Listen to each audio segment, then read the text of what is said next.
I barely did a first layer on that, and look, I barely did a first layer, and it looks fantastic. It honestly looks very, very good. Like, look at when you look at it from the side,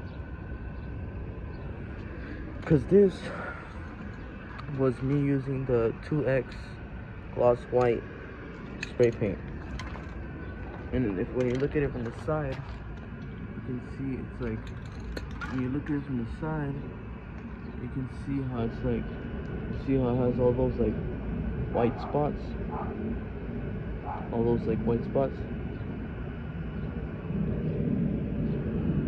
Yeah, you can see how it has like all those white spots.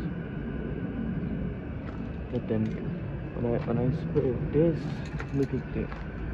Look, once again, this is the 2X gloss white. You see how it has like all these little white spots? See? But now when I spray this fender, it doesn't have any white spots like that. It doesn't have no white spots, you see? Look at it.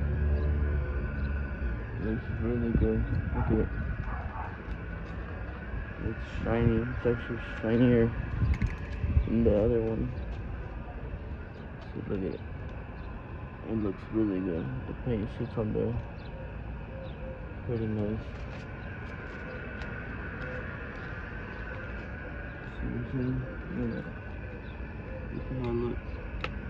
It actually looks real good. That's the first coat only.